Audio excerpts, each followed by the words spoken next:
La sociedad en la que vivimos muestra su preocupación por la eliminación de todo tipo de actuaciones violentas, en especial hacia las mujeres. Esto se ve reflejado tanto en las normativas a nivel internacional como estatal que abordan esta temática. Esta elaboración de normativas supone un reflejo del cambio de pensamiento que cada vez más considera la violencia de género como un problema de carácter social y no privado. La violencia hacia las mujeres está más que demostrada que no tiene que ver con el nivel económico, ni educativo, ni tampoco con la presencia de adicciones. Las mujeres maltratadas no son las responsables y a muchas es precisamente el daño recibido lo que las dificulta a tomar decisiones. Todas necesitan de un entorno seguro y sensible a este problema. Y en la medida en que nada ni nadie justifique la violencia, esta irá desapareciendo. Por ello, a pesar de tener un marco legal establecido relativo a esta problemática, no resulta suficiente para conseguir su erradicación. Es por ello que tomar medidas legales se debe complementar con actuaciones de sensibilización y prevención, para lo que la educación desarrolla un papel central. Proyectos como Somos Igualdad, dirigidos por la Concejalía de Igualdad del Ayuntamiento de Teror, de la mano de doña Angarat Quintana, y subvencionados por el Ministerio de Igualdad, se hacen muy necesarios y tienen mucha repercusión. En los próximos minutos les voy a ofrecer un resumen final del proyecto Somos Igualdad, del que soy promotora.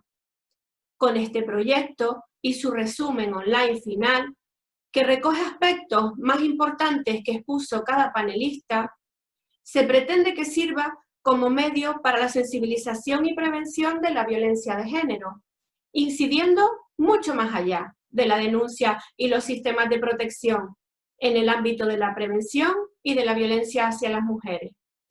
Por todo ello, les agradezco mucho su atención. Muchas gracias.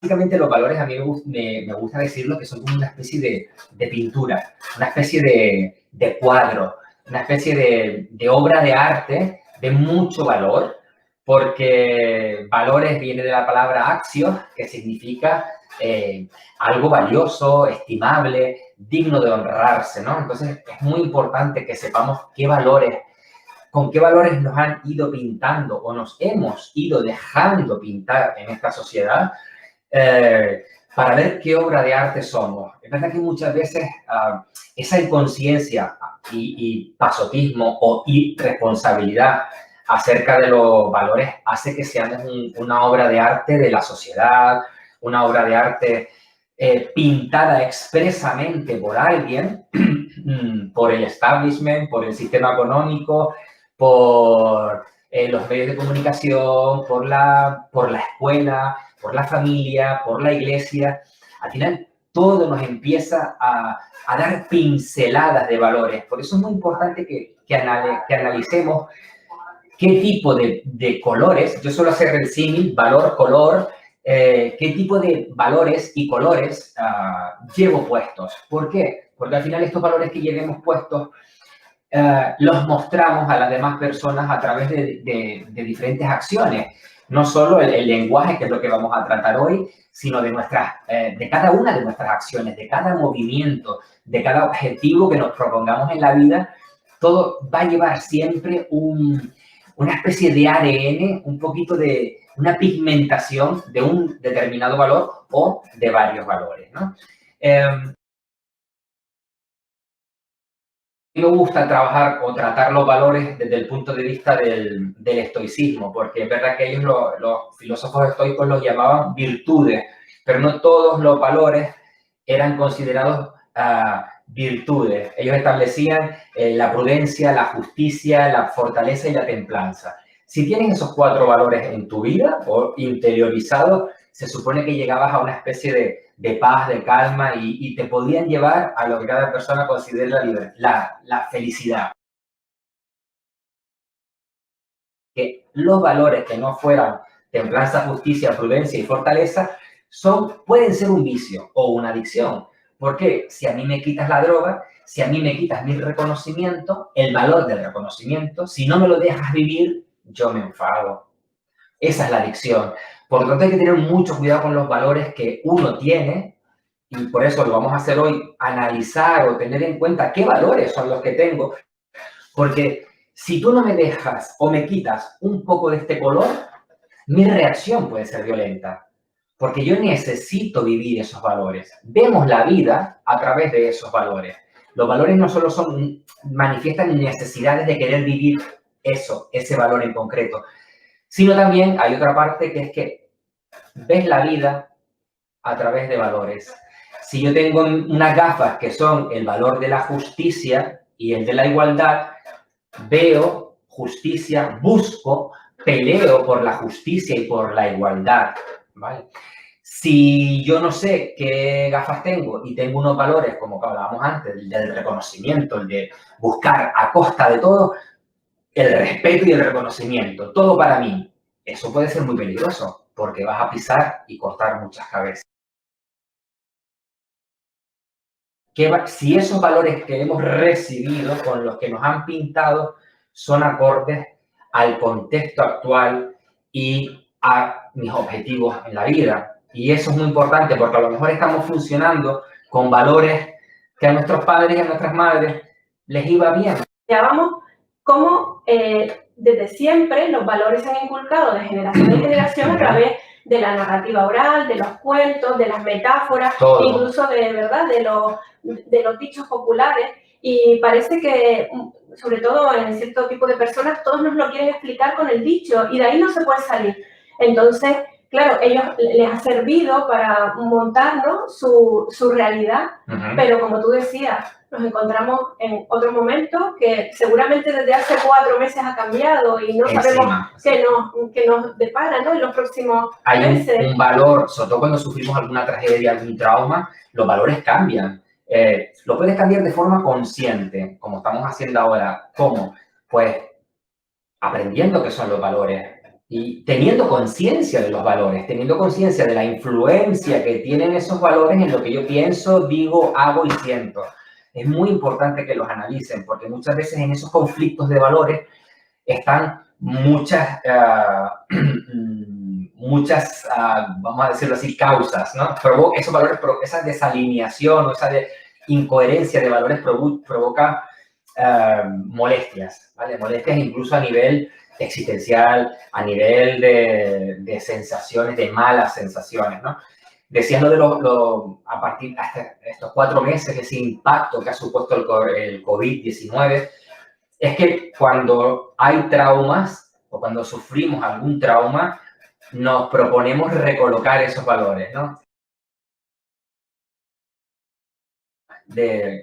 Controlada, de pensar con criterio, no de forma crítica, me refiero a la hora de criticarnos, sobre todo con la connotación que tiene esa palabra hoy en día, y el fin sería la autocorrección, ¿no? Y para querernos, porque al final pienso sobre mí, quiero trabajar, quiero conocer acerca de mis valores, porque quiero corregirlos, porque quiero ser mejor, porque quiero estar en calma, porque quiero ser feliz. Al final, eso nos lleva a una especie de responsabilidad.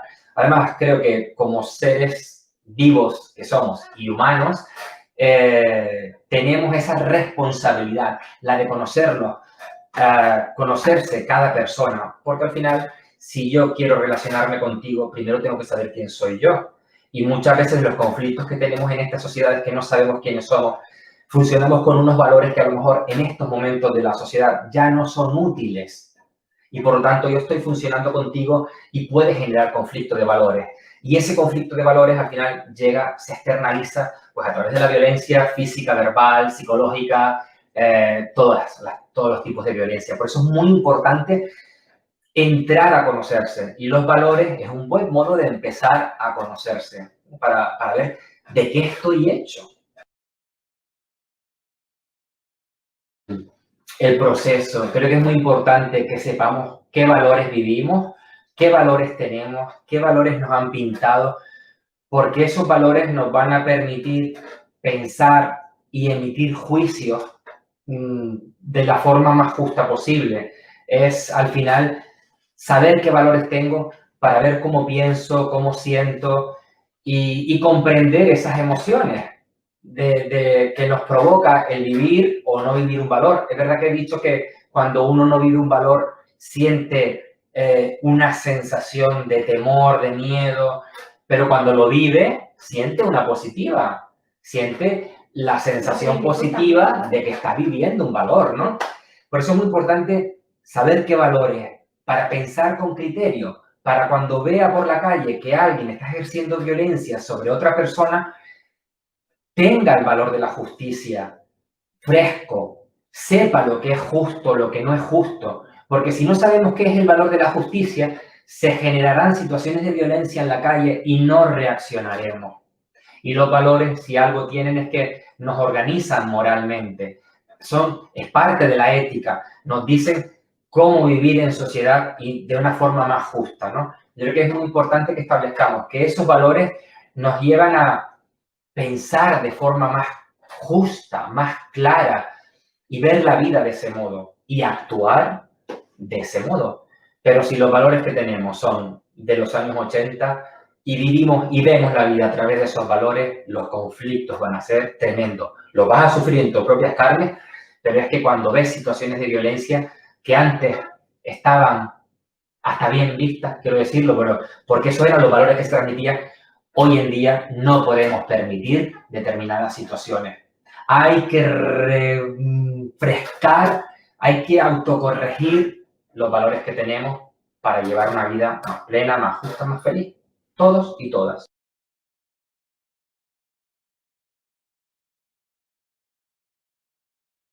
Es sencillo entender que cuando nacemos iguales, iguales en cuanto a la Constitución. La propia Constitución nos define que todos los españoles son iguales en derechos y en oportunidades. Pero eso vamos a ir analizándolo a partir de los próximos minutos.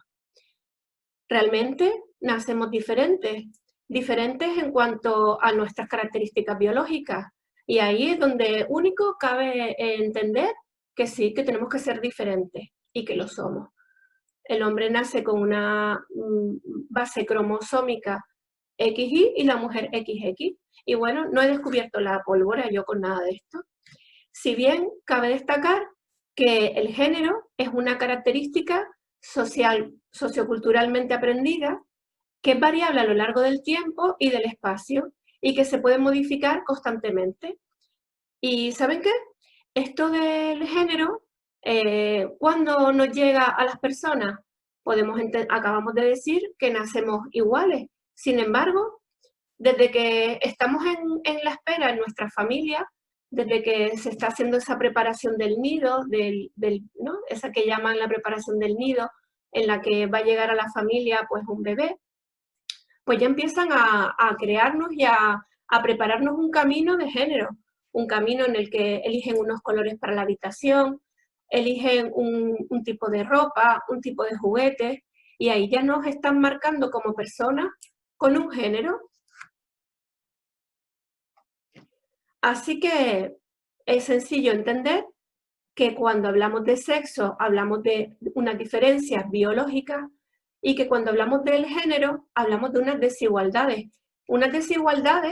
que, como vamos a ver en el vídeo que les planteo a continuación, unas desigualdades que son socioculturales, unas desigualdades que le llegan al hombre y a la mujer, al niño y a la niña, pero que, oye, desgraciadamente, siempre los rasgos más negativos le van a ir inculcados a la mujer, a la niña. Vamos a hacernos una pregunta. ¿Qué hace que las personas incorporemos los estereotipos de género como ideas y creencias? ¿Cuándo ocurre? ¿Qué hace? ¿Qué es lo que nos influye? Pues muy bien, los niños y las niñas, desde lo más pequeño, ya vimos antes que desde el momento en el que le estamos preparando el nacimiento, desde muy pequeños ya van configurando sus roles en el contexto de su socialización diferenciada. Porque, ¿saben qué? No socializamos igual a los niños que a las niñas, ya lo hemos visto. Y bueno, voy a ir haciéndoles algunas preguntas, aunque por aquí ya tienen la chuleta. ¿Quién creen ustedes que son los primeros agentes socializadores de esos niños y esas niñas? La familia, ¿verdad? La familia. La familia sirve de modelo para el niño y para la niña. Y a ellos desde sus juegos en más temprana edad hasta toda la información que les llega, porque están, como decimos, son esponjas, que están viendo qué hace la mamá, qué hace el papá, qué hacen las mujeres de la casa, qué hacen los hombres, incluso los más pequeños, qué hacen sus hermanas, qué hacen sus hermanos, cómo se dirige los hermanos a las hermanas o los hombres a las mujeres, ¿no? En cualquiera de las edades, cómo es el trato, cómo es el respeto, cómo, en qué tono, quién manda más a quién. Todo eso ya les está llegando al niño y a la niña como con esos primeros agentes socializadores que son pues todos los miembros de su familia. Como segundo agente socializador, pues por supuesto, ¿quiénes creen que pueden ser? ¿Verdad? La escuela, también los medios de comunicación, la cultura, todo lo que vamos leyendo, todos los contenidos de la televisión, las películas que les ponemos, si son películas de Disney, de princesas, si son películas de valientes caballeros, si son películas de animales, si son películas de hombres o mujeres investigadoras, todo lo que les llega a través de los videoclips, de la música, lo que les llega a través de los videojuegos. Muchas veces vemos en muchos lugares cómo pues a veces tenemos que entretener a los más pequeños y ya les damos el móvil y le damos con unos contenidos que a veces es música y que no es música con unos videoclips que estén preparados para niños muy pequeños, por muy simpáticos o muy generalizado que estén esas canciones y no haga tanta gracia ver cómo la niña o el niño bailan esas canciones o se las empiezan a aprender, ¿verdad? Y bueno, y luego también pues todos esos juguetes que les compramos o todos los juguetes que parece que ellos eligen, pero que realmente los están eligiendo por medio de la publicidad o por medio de cómo ven quiénes son otros iguales que juegan con esos juguetes, ¿verdad? No es lo mismo que nos hagan llegar juguetes manipulativos, juguetes deportivos o juguetes que nos hacen llevar a cabo pues actividades de cuidado, ¿verdad? Y bueno, y el tercer grupo socializador es el grupo de iguales. Y esto en las edades un poco más grandes, y ya lo vimos en el panel anterior, cuando hablábamos con Raúl Enrique, cómo a partir de ciertas edades en las que ellos están formando y les están llegando los valores, a través también, pues eso de su pandilla, de esos grupos de los que forman parte, a veces elegidos por ellos mismos, pero a veces elegidos por el entorno, como decíamos, el momento social o el lugar del mundo en el que les ha tocado vivir. Y bueno, ahí están influenciados por esos amigos y amigas, compañeros y compañeras. El género es la primera causa de muerte a nivel mundial entre mujeres de 15 a 44 años. Por encima, fíjense ustedes, de las guerras, de los accidentes de tráfico, incluso de muchos tipos diferentes de enfermedades, como puede ser el propio cáncer. Con lo cual, ya esto nos sitúa el problema de verdad sobre la mesa como algo que hay que prestarle atención y es lo que vamos a hacer a continuación. Además, un dato. Fíjense, durante el estado de alarma por la COVID-19 que acabamos de experimentar, aumentaron el número de consultas al teléfono 016 hasta llegar a 4.000.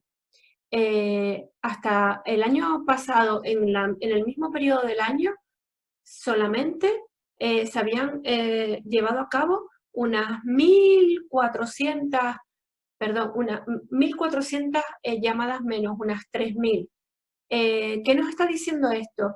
Que de verdad está habiendo mucha necesidad de información sobre este tema a partir de esa convivencia que están teniendo las mujeres en sus casas, ¿vale? Con sus parejas o con incluso su posible maltratador. Afortunadamente y desgraciadamente, 4 asesinadas. Pero ¿saben qué pasa? Que por contra, el número de denuncias que se están produciendo, denuncias reales, han disminuido con respecto al mismo periodo del año 2019 en un número increíblemente bajo. Es decir, estas mujeres, por encontrarse conviviendo con su posible maltratador o incluso por encontrarse afortunadamente viviendo alejadas de ellos, el número de denuncias sí fue inferior al mismo periodo del año anterior. Bueno, Orgánica 1/2004 es la que recoge y define ya qué es esto de la violencia de género.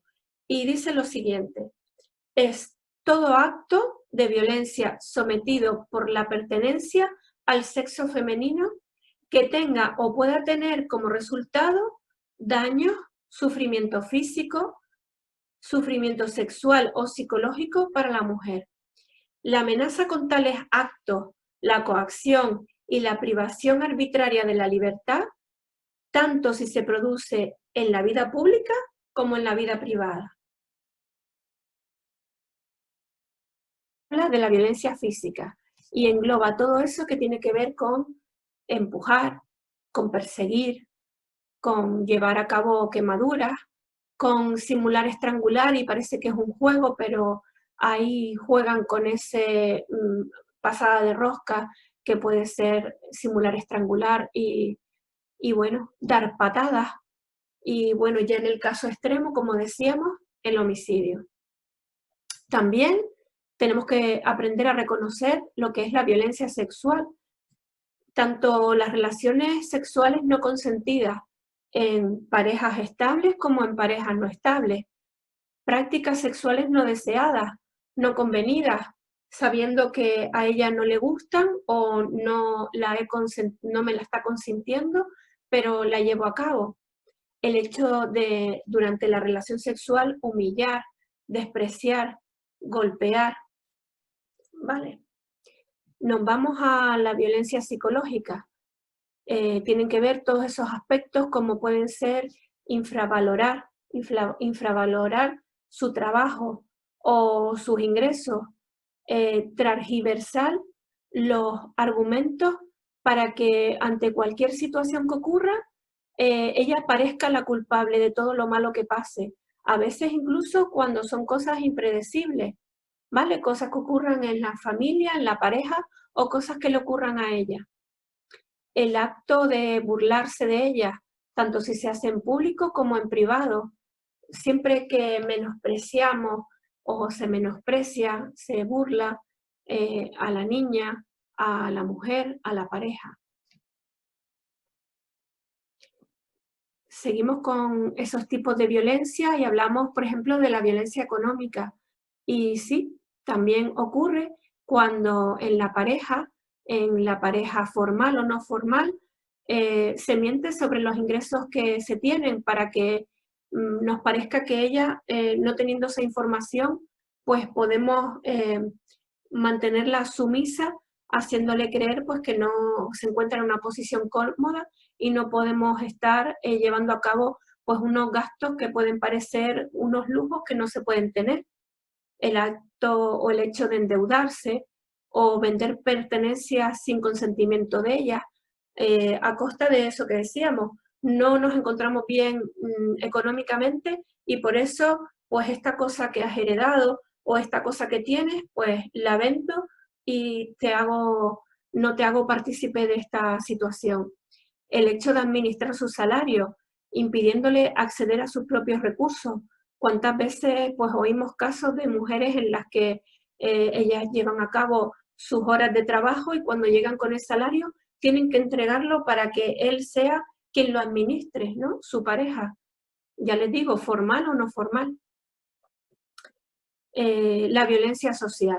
Miren, esta violencia que parece que no existe y que es desencadenante de muchas situaciones frustrantes, depresiones, que llevan luego pues a una también situación con respecto a la salud de las mujeres en las que esas depresiones o esos momentos que tienen que ver con su propia salud, que ellas no reconocen, o que cuando se acercan a su centro de salud, todos esos dolores, todos esos cambios, tanto que tienen que ver con lo hormonal, con lo psicológico, enseguida lo resuelven poniéndoles, drogándolas, poniéndoles una pastillita para que puedan llevar toda esa situación con tranquilidad. Y la verdad que es para mandárnoslo a mirar también como sociedad. Pero bueno, siguiendo con esa violencia social, todo lo que tiene que ver con que el agresor limita los contactos sociales y familiares de su pareja, aislándola de su entorno, no permitiéndola que se quede hablando en la puerta del colegio cuando lleva a los niños al centro escolar, o limitándola con esas amigas que son para ellas un apoyo social súper importante, no permitiéndole incluso hacer visitas a la familia, diciéndole que cuando sale del trabajo tiene que volver rápido a casa, que es eso de quedarse en la calle, ¿verdad? Bueno, luego pues también esta violencia que se le denomina pasiva y que tiene que ver con actos que se refiere a todos los actos que por negación o por omisión no se llevan a cabo y tienen como resultado la generación de un daño para la mujer, por ejemplo, con respecto a su salud, con respecto a su higiene o a su afecto. ¿Cuántas veces pues mujeres que son dependientes eh, pues no tienen los cuidados necesarios por parte de su pareja? Y bueno, eso también es un modo de violencia que se lleva a cabo hacia ella, que es esa violencia pasiva. Y luego me gustaría comentar acerca de unos nuevos conceptos que se están teniendo a nivel mundial, y es este que tiene que ver con la violencia obstétrica, cómo ese momento del parto se llevan a cabo una serie de prácticas eh, que llegan a ser abusivas contra la mujer. Y hablo, por ejemplo, el hecho de sí o sí llevar a cabo una, eh, una cesárea, o el hecho de separarla del bebé en el nacimiento durante mucho tiempo, casos como no preguntarle o no permitirle tomar decisiones sobre cómo se va a desarrollar el parto, o cómo surgen incidencias o incidentes durante el parto y no se les informa y no se les hace partícipe de tomar las decisiones con distintas y explicándole las consecuencias que va a tener, sino se llevan a cabo decisiones e incluso insultos o incluso comentarios que la verdad que están fuera de lugar. Tal vez pensamos en nuestro entorno y les puede parecer, coméntenlo si quieren, que esto que estoy diciendo son verdaderas locuras y aberraciones, pero hay muchos países donde las mujeres sufren incluso la mutación de sus genitales, se les lleva a cabo operaciones de control de natalidad drásticas sin su consentimiento, diciéndole simplemente que el médico opina que ya con un hijo o con dos ya tiene suficiente porque su situación económica no le va a permitir tener más hijos. Y la verdad que esto, pues, hemos estado analizando datos y especialmente en México se hacen muchas denuncias en este sentido. Luego también, pues, esa obligación al aborto. Lo quiero comentar porque ocurre tanto en el entorno de la pareja como fuera de ella. Cómo se les encamina a las mujeres a llevar a cabo una operación de aborto eh, por muchos motivos, como pueden ser en el entorno de esta pareja con su maltratador, con este hombre que piensa que ese hijo no es suyo, o piensa que, como decía antes, ya tienen muchos hijos, no quiero tener más, y no es capaz de, en el momento de mantener las relaciones con su pareja, pues llevar a cabo unos métodos anticonceptivos o incluso llevarlas a cabo estas relaciones de manera forzosa y luego pues tildarlas de que tienen otras relaciones fuera de la pareja y por eso no quieren tener esos hijos porque no los reconocen como de ellos. La verdad que todo esto no me lo estoy inventando, desgraciadamente. Y bueno, también vamos a nombrar por aquí el caso de la ablación genital, que todavía hoy en día en muchos países, sobre todo en ese continente de África, se lleva a cabo con niñas.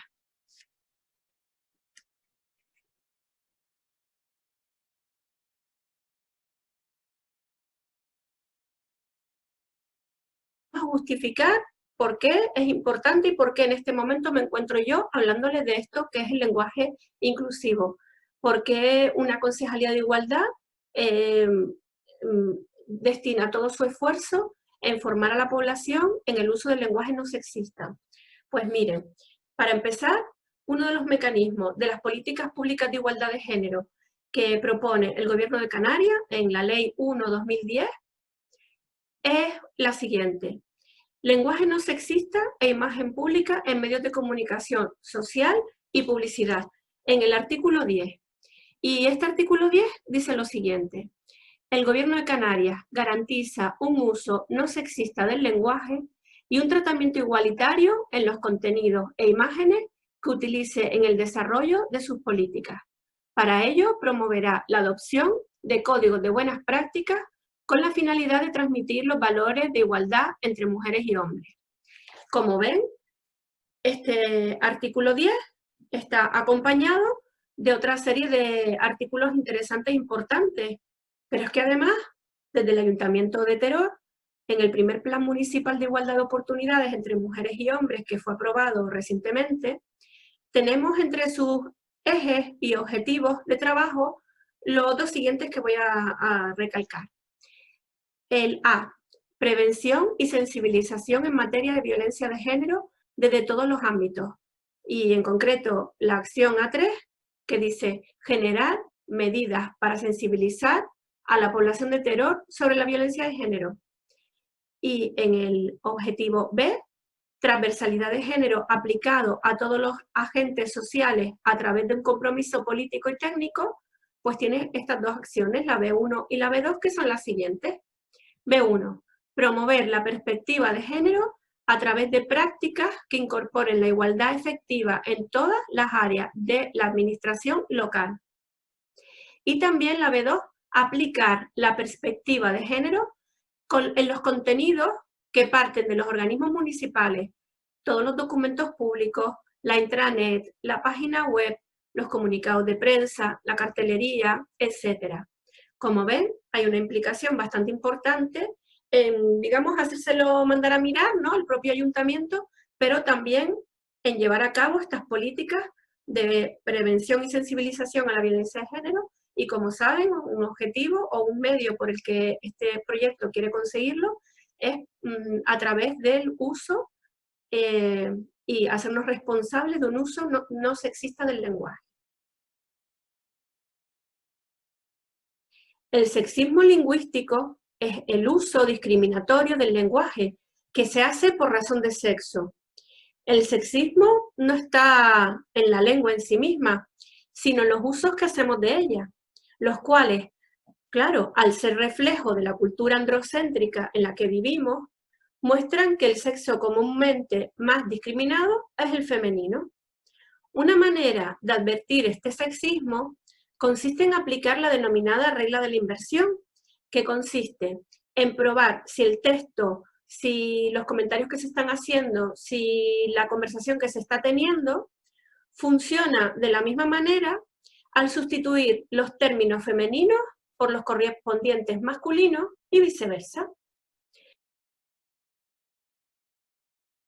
Esta diapositiva que resume los rasgos más importantes que tenemos que tener en cuenta sobre este sexismo lingüístico.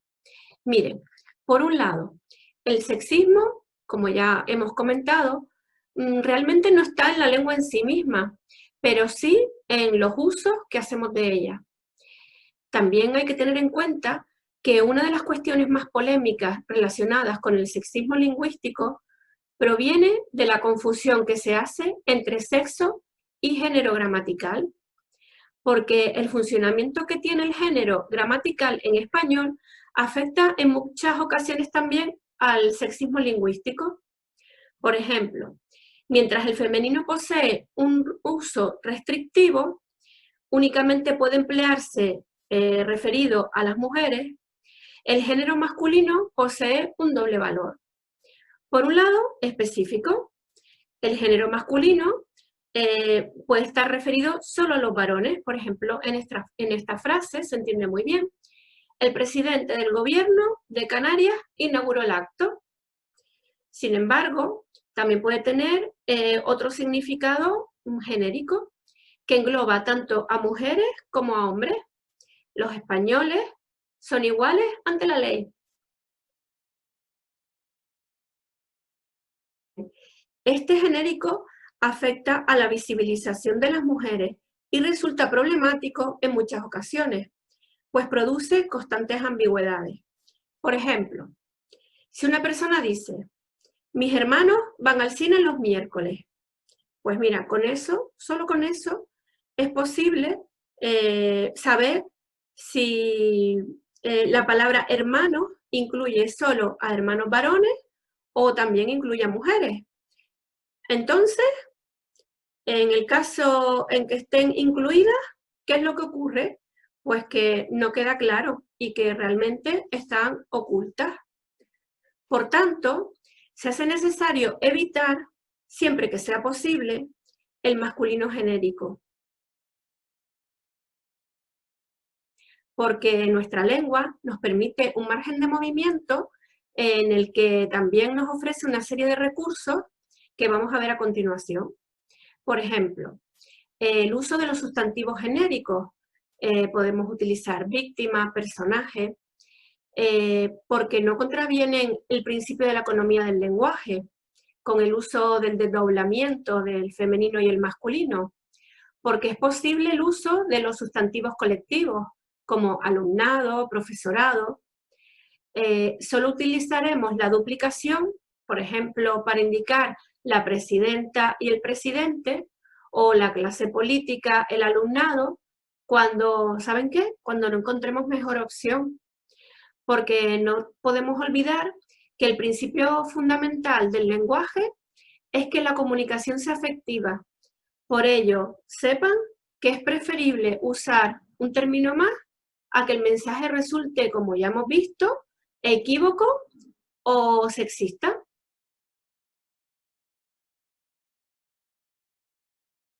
El lenguaje que parte del androcentrismo, desde la óptica del varón, provoca una forma de ver, de entender y de nombrar el mundo, tomando varones como medida de las cosas.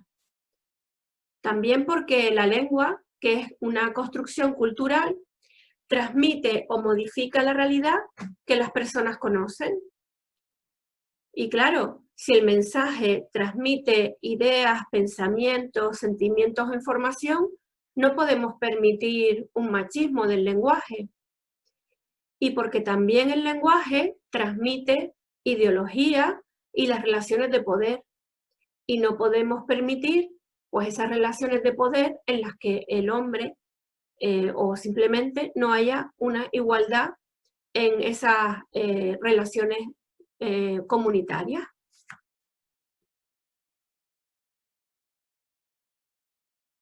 La Academia de la Lengua, que simplemente, fíjense, actúa como una institución notaria de lo que ocurre en nuestra sociedad. Y recogiendo nuestros vocablos y la forma de expresarnos, pues nos muestra, nos pone cara a cara que, por ejemplo, en el mundo laboral, los puestos más prestigiosos son los masculinos y las ocupaciones domésticas se quedan en vocablo femenino. Porque también esta notaría, ¿no?, de nuestra lengua recoge esa ocultación, subordinación, desvalorización y discriminación hacia las mujeres. Luego veremos ejemplos. También recoge una jerarquía sexual. Fíjense, reserva espacios públicos de prestigio, de poder y de conocimiento a los hombres. Y bueno, también como está basada en el androcentrismo de nuestra cultura, pues crea construcciones sexistas.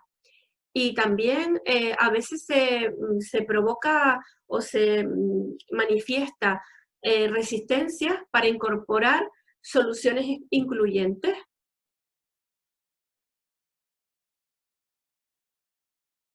Vemos en esta diapositiva cómo este primer círculo representa a cómo nos expresamos, cómo es la forma generalizada de expresión en la que culturalmente utilizamos el androcentrismo, es decir, el hombre, el varón como centro de la conversación, que además ese varón es un adulto y que es de raza blanca.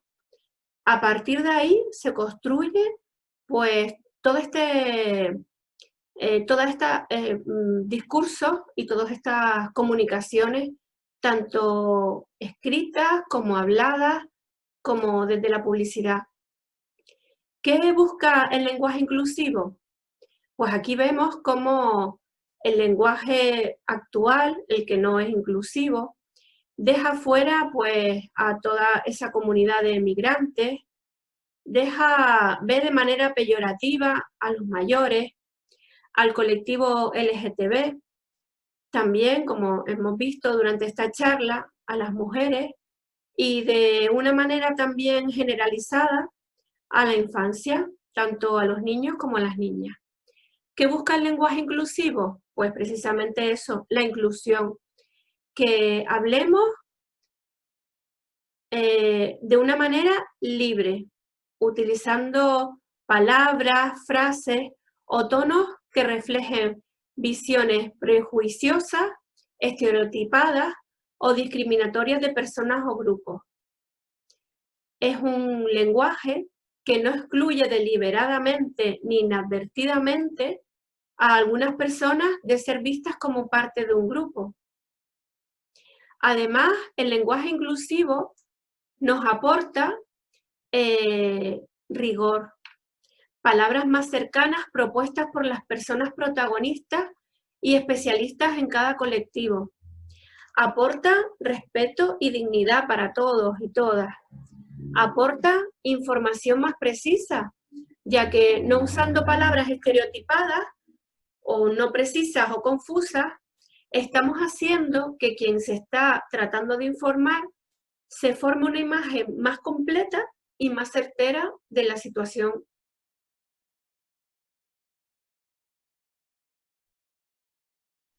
¿Cómo les propongo que lo hagamos? Pues miren, con responsabilidad de expresión.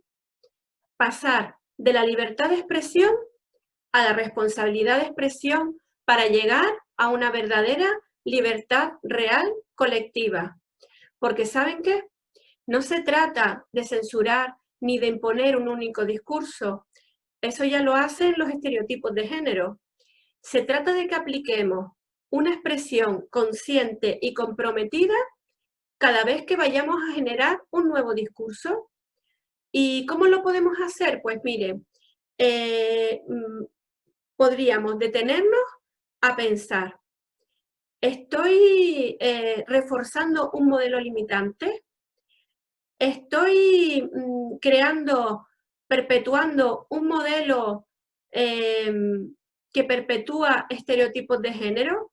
¿O por el contrario, estoy aportando diversidad a las personas que me escuchan, que leen o que ven mis discursos o mis comunicaciones escritas? La comunicación debe servir para acercarnos y entendernos, no para aislarnos y levantar muros entre las personas. Por eso, amigos y amigas, yo les animo a que creemos discursos que nos hagan libres como seres individuales, no solo como seres individuales, sino como humanidad. Esa libertad real colectiva.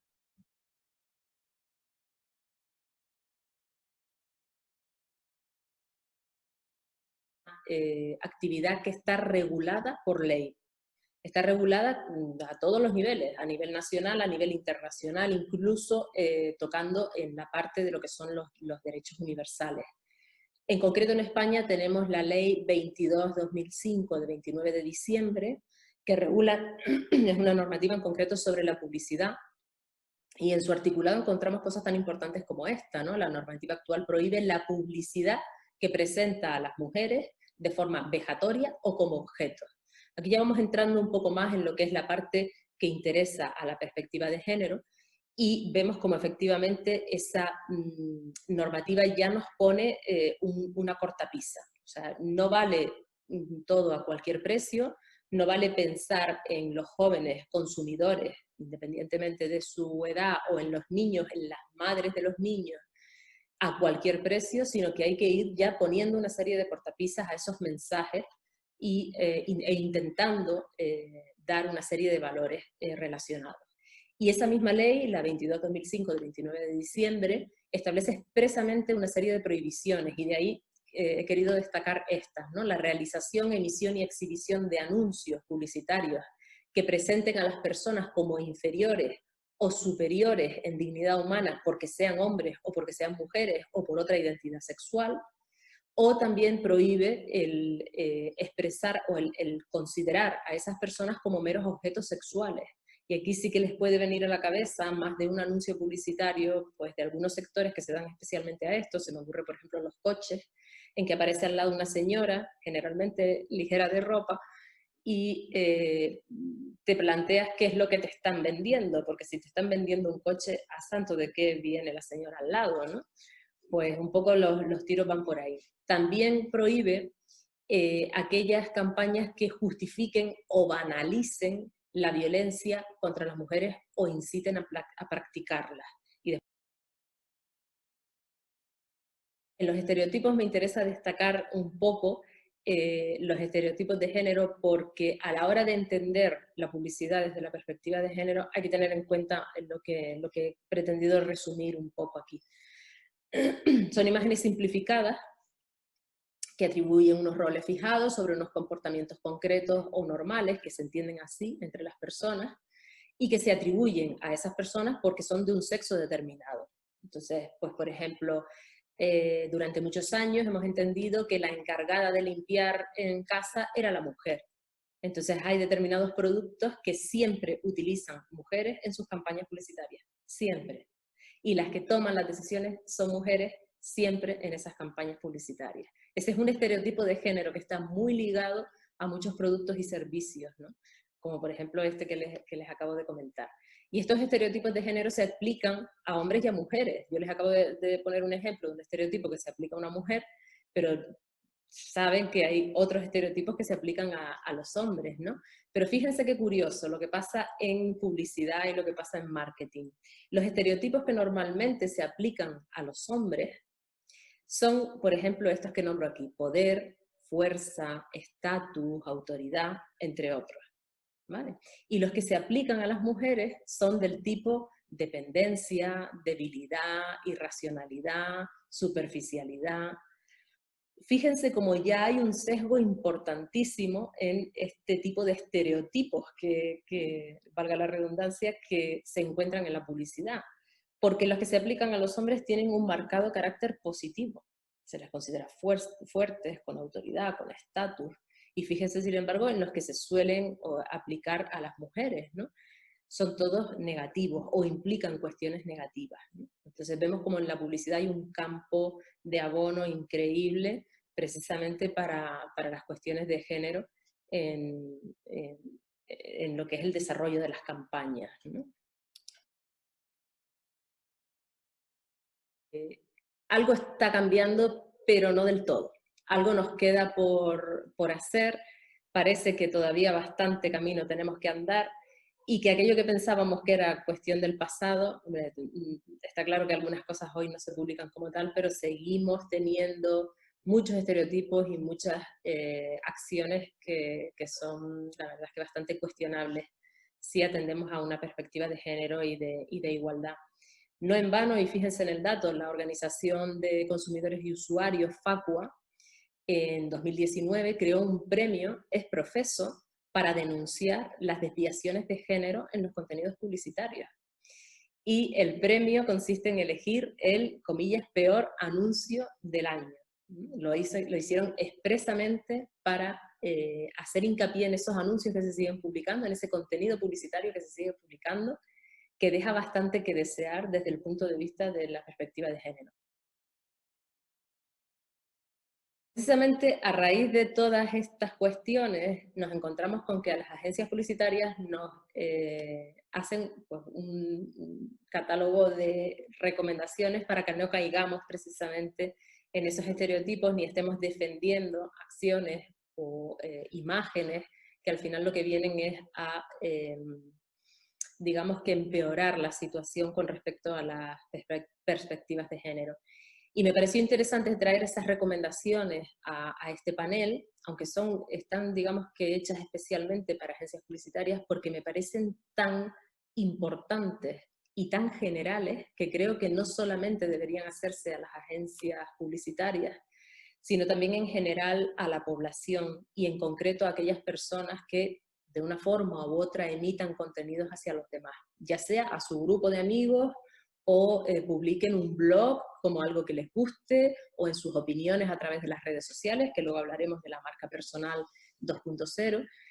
Me parece iba a decir un decálogo, pero la verdad es que no son 10, son 8, podrían ser más, podrían ser menos también, porque todas se podrían resumir en una sola palabra, pero digamos que son tan importantes que creo que seguirlas pues, no debe ser solamente una cuestión de las agencias publicitarias. Primero, promover la participación diversa, lo que viene un poco al hilo de lo que les comentaba antes, de que si bien hay ciertos productos y servicios que se han asociado siempre al consumo por parte de las mujeres, nos encontramos hoy día con que no solamente las mujeres los consumen, o no solamente las mujeres toman decisiones de compra sobre esos productos y servicios, sino que se ha ampliado ya no solamente a hombres y mujeres, sino a personas con una identidad de género más variada, ¿no? Si efectivamente estamos hablando de identidades variadas, vamos también a considerar esas identidades a la hora de vender productos y servicios. Parece lo más lógico del mundo, ¿no?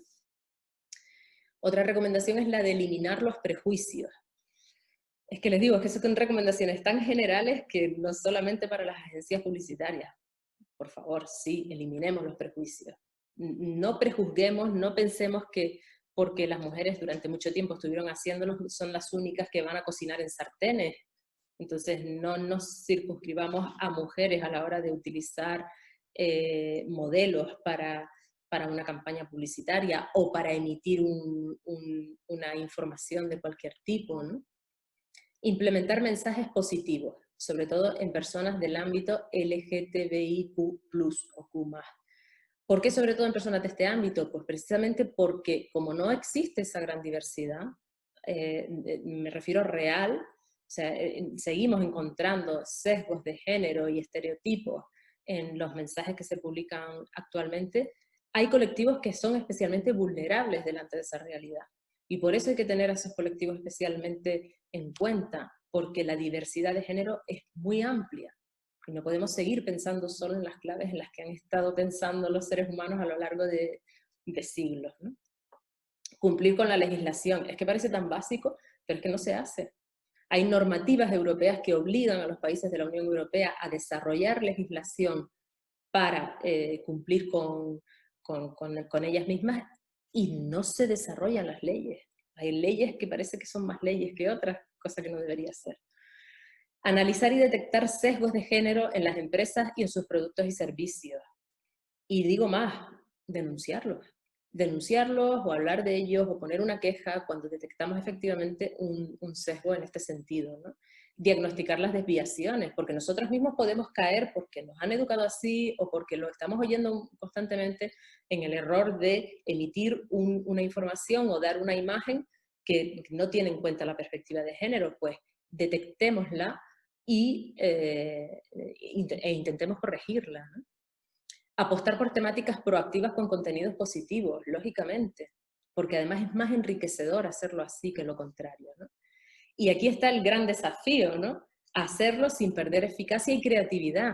Yo me he encontrado muchas veces en el trabajo con clientes que me dicen, yo sé que es un estereotipo, utilizar a un niño o a una niña, o poner esto en rosa y no en azul, pero es que si lo ponemos en el otro color, pues va a perder eficacia. Yo creo que se trata de trabajárselo un poquito, y que podremos ser capaces de encontrar distintas opciones y distintas soluciones si trabajamos las cosas un poquito.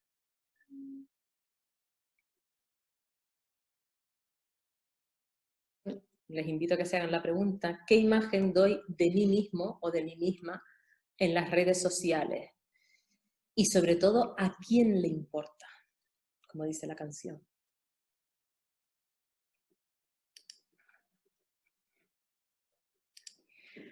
Bueno, pues para un poco responder a eso y haciendo una recopilación de todo lo que hemos ido viendo a lo largo del panel, tengo este pequeño resumen que lo he llamado un poco la vida online. La vida online es la marca personal, es lo que nosotros vamos publicando y es lo que no podemos borrar por mucho que intentemos una vez que lo hemos publicado. Y esta idea es la que a mí me gusta siempre dejar clara.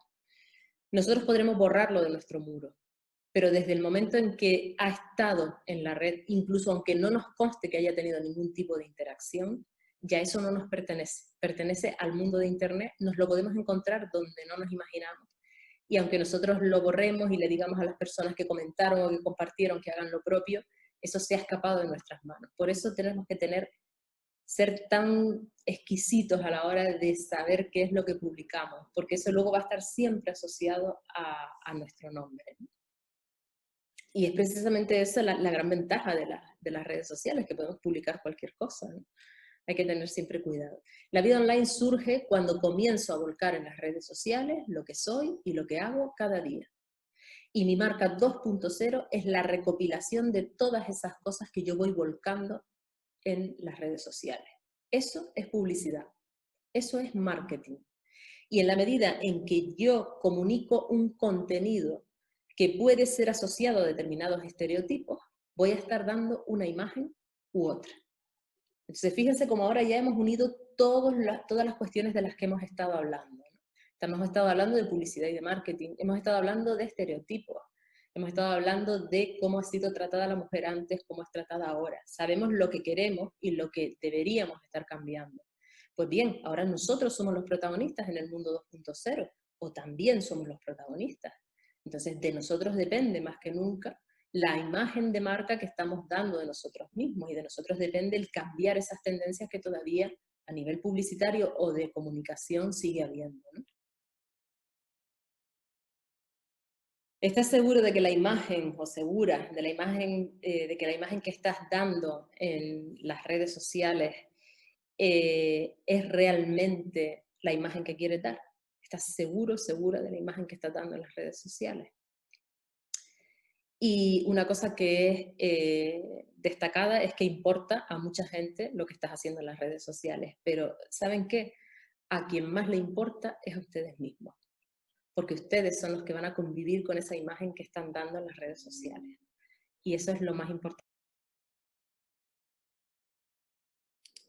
¿Son compatibles la imagen de marca o la marca personal y la perspectiva de género? Bueno, pues analicemos cómo enfocar nuestros mensajes y entonces conseguiremos una mayor compatibilidad. Destaquemos las virtudes, las cuestiones positivas, las capacidades, ¿vale? Siempre hay un espacio para la crítica puede ser muy enriquecedora, pero es un arma de doble filo que hay que saber utilizar, sobre todo cuando implicamos a otras personas en ella. Conozcamos a quién nos dirigimos, súper importante. Tú conoces, y más si tienes, por ejemplo, una red social que está, como llamamos nosotros, capada, es decir, que está cerrada solamente a un público determinado. Tú sabes a quién te diriges, y si la tienes en abierto, pues qué menos que respetar en general, ¿no? Pensemos por qué hablamos en las redes sociales, por qué utilizo una red social para emitir un mensaje, por qué no hacerlo de otra forma, por qué las redes sociales. Decidamos cuándo no decir nada. Es que el silencio a veces es el mayor grito que se puede dar. No siempre tenemos que estar publicando cosas en redes sociales, a veces precisamente el no publicar nada es una forma de contestar. Y sobre todo pensemos como decía antes, en lo irreversible que es publicar algo en redes sociales. En serio, que aunque lo quitemos de nuestros muros, aunque le digamos a las personas que lo han compartido que lo quiten de sus muros, desde el mismo momento en que se publica ya eso no forma parte, se nos escapa de las manos, se escapa de nuestro control.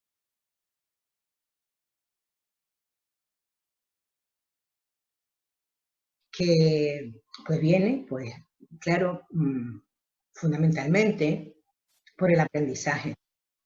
Independientemente de por naturaleza, pues tener una tendencia así en la propia esencia a ser más fuerte, más vulnerable, más temeroso, temerosa, más frágil, más tímida, más así por naturaleza, pues como sucede a los animales, se ve que unos son como más despiertos y otros son como más retraídos, pues bueno, lo mismo sucede, que ya pues en esencia por naturaleza, pues con ese gran misterio de lo que es, más allá de lo que somos y que pensamos, lo que traemos ya, incluso a nivel genético, pues hay una cierta tendencia. Independientemente de esta tendencia a ser más, menos decidida, más, menos reservada, más, menos temerosa, está fundamentalmente, claro está, el aprendizaje.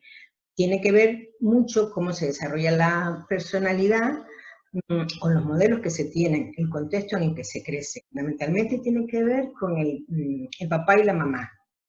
¿Sí? El papá y la mamá ahí ya despiertan pues lo que es estos modelos, despiertan cómo se comporta la criatura, el niño, la niña, pues por cómo es la interacción con ellos.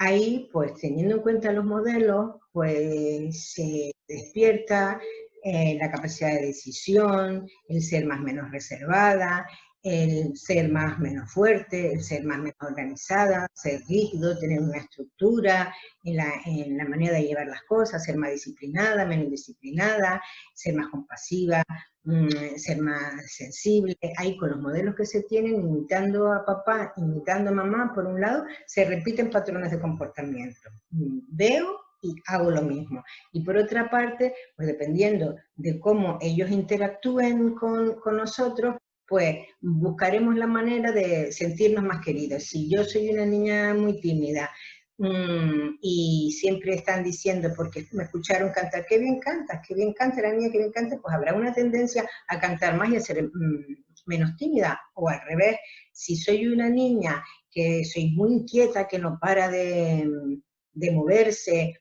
que es muy creativa, que siempre quiere estar haciendo cosas y en algún modo recibe la instrucción, la niña es muy buena, siempre está calladita, que bien se porta, pues va a haber una tendencia a yo contener eso y no ser tan espontánea para ser vista, para ser querida, ¿sí? Es por una parte, perdón, imitamos a papá, imitamos a mamá haciendo lo que ellos hacen, y por otra parte, creamos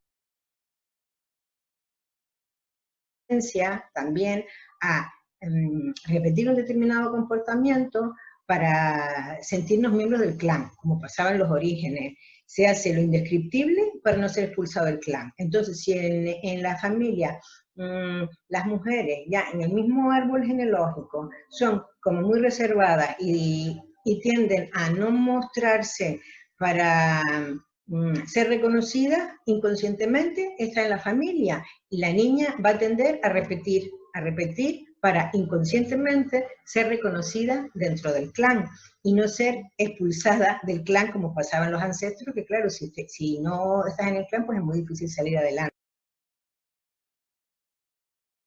Carga que viene con el aprendizaje en la sociedad desde tantísimos siglos, que ha estado ahí el patriarcado, con unos mensajes que todas y todos sabemos que afortunadamente se están debilitando en el sentido de infravalorar lo femenino y ahí, por eso mismo, incluso abusar. Aquí concretamente vamos a centrarnos en lo que es la comunicación. Detrás de todo esto, ¿qué hay? Pues bueno, hay miedo. Hay miedo en realidad, miedo a lo femenino, por no haber una aceptación de esa parte de fragilidad y compasión que viene dentro de lo femenino y no saber relacionarse con ello. y de ahí inconscientemente, como el hombre tenía, afortunadamente ahora todo está cambiando porque hay muchísima información, aquí mismo en este contexto estamos abrazando desde distintos enfoques las reflexiones para todos y todas, pues ser más generosos en la comprensión de lo que sucede, ser más generosos, más generosas en la mirada y hacernos cargo, porque ahí está la clave, pero la raíz siempre de todo es el miedo. Cuando alguien abusa en el modo que sea, con el comportamiento, con la palabra de alguien, ya sea hombre, ya sea mujer, es porque dentro en realidad no hay una tranquilidad. Hay herida, hay desasosiego, hay a nivel emocional, a nivel de pensamiento y a nivel físico, algo que no está en equilibrio. Y eso se canaliza pues con dolor que se convierte en grito, en malos gestos, falta de respeto, pero en el fondo, ¿qué es lo que está sucediendo? Pues que se está llamando la atención, se está llamando la atención. Esta es la clave, la raíz, el miedo. Se ha negado lo femenino y ha sido un aprendizaje y ahí ha estado. Y claro, ha habido ese abuso de poder, pues se han quedado pues esas improntas emocionales en la mujer, en esa tendencia a recogerse, pero claro, ¿qué tendencia a recogerse? Porque corría hasta el peligro de muerte, y corre, ¿ya? Ahora, con toda la información que tenemos, y aquí, insisto, en este contexto en el que estamos reflexionando para dar todos lo mejor, y todas de nosotras mismas, pues bueno, poco a poco cambiará el sistema, cambiará el esquema y cambiará nuestra manera de comprendernos, dirigirnos, entendernos, para que no haya esa violencia en la palabra. Es una responsabilidad de todos y todas. Es verdad que hay contextos muy dolorosos y contextos donde hay mucha represión, y contextos donde se le hace y se le sigue haciendo mucho daño a la mujer, a la niña, a la joven, en extremos en los que no vamos a entrar ahora. Sigue sucediendo. Aquí corresponde no perder la esperanza y trabajar cada uno, dándonos cuenta, entendiendo de dónde viene todo y poner de nuestra parte todo y más para evitar que esto suceda y que poco a poco vaya cambiando. ¿En qué sentido? Desde donde yo, mujer, hombre, niña, niño, joven, me dirijo. ¿Desde dónde estoy hablando yo? Estoy hablando de la impotencia, de la rabia, porque se están dirigiendo a mí de una manera inadecuada. Estoy hablando desde la tranquilidad, la comprensión y la fuerza. Porque claro, tú me faltas el respeto y te diriges a mí, perdón, niña, joven, mujer, con unas palabras que no son respetuosas.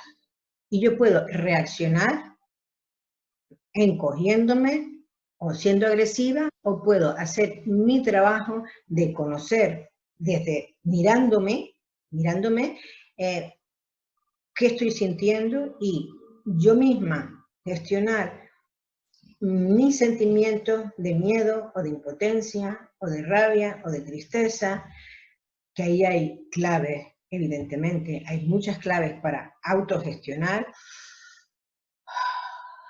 y con paciencia. Mira, Claudio, no te permito que me hables así. La niña, lo mismo, si la educa puede hacer lo mismo. No me hables así y me voy. Porque aquí estamos hablando, pues bueno, de la comunicación, porque no cabe duda que estamos hablando en un contexto y de un lugar donde podemos hacer mucho, que insisto, hay contextos en donde es más duro, pero igualmente se puede hacer porque afortunadamente ahora en el siglo XXI hay muchísima información. Información es poder. Por eso ahora mismo estoy en lo que es en esta primera parte, aplicando de dónde viene, de algún modo también poniendo un rayito de esperanza, en el sentido de, por dramático que sea, no existe absolutamente nada, no existe que el ser humano no esté preparado para sobrellevar, no existe, está demostrado. Ya no solamente es una cuestión de fe o una herramienta con la que el ser humano, a la que el ser humano se agarra para salir adelante, es que tiene esa capacidad por naturaleza. es el llamado potencial humano. No existe absolutamente nada que el ser humano no esté preparado para sobrellevar. Entonces ahí corresponde, con la información que hoy en día hay, que podemos entender, pues, a qué se debe que nos comportamos de determinada manera, a qué se debe que la otra persona se comporte de determinada manera, aprender habilidades de comunicación, conocer nuestras heridas y gestionarlas para que haya un adecuado comportamiento, ¿sí? Entonces, aquí es donde está la raíz en el aprendizaje, en los modelos que tenemos. Todas y cada una y cada uno, pues reflexionar sobre todo esto, informarnos y en lo que respecta al aspecto psicológico, que es en donde yo les estoy acompañando, porque ha habido muchas reflexiones desde muchos puntos de vista con los compañeros que estamos aquí compartiendo con ustedes, compañeros y compañeras. Pues desde el punto de vista psicológico, aquí es una reflexión de, primero, y fundamentalmente, y de entrada, confiar plenamente en que puede cambiar el discurso. Tenemos la capacidad para cambiar el discurso, en todos los contextos. Como seres humanos, hombres y mujeres, trabajando, podemos hacer que esto cambie. Primero, en nuestro pequeño círculo y con el tiempo en la sociedad, de manera que se despierte la cualidad humana, la nobleza y que reine el amor en lugar del miedo. ¿Sí? Esta es la reflexión. Trabajando con la información que tenemos hoy en día, podemos aprender a autogestionar lo que duele y podemos aprender a comprender que la otra persona pues se dirige como se dirige porque está herida también. Hoy en día hay mucha información, corresponde hacer uso de esa información siempre y en todas partes para que poquito a poco cambiemos el esquema desde donde hablamos y desde donde hablan para ir sentirnos más seguras y hacer uso de la información. Es decir, de entrada que haya esperanza y confianza en que todo puede cambiar.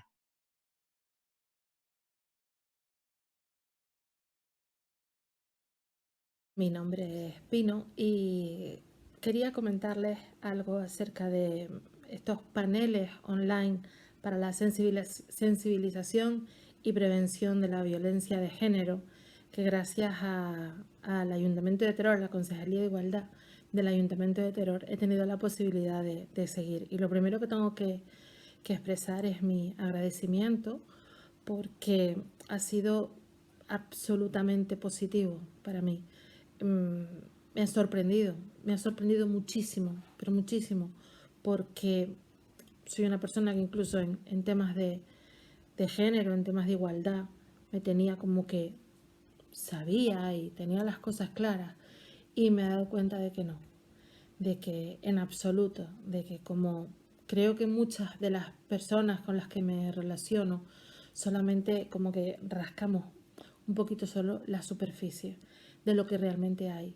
Y cada semana, a través de cada panel, he ido descubriendo que no sabía realmente en qué era todo esto. O sea, han sido concepto tras concepto que ya desde el primer panel era como, como decimos aquí, como dar bofetones sin manos, ¿no?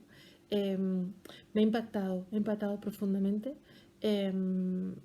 Incluso me planteo, yo que creía que bueno, que tengo 2 hijos, una niña de 12 años, un niño de 10 años, y decía, bueno, pues los estoy educando en igualdad.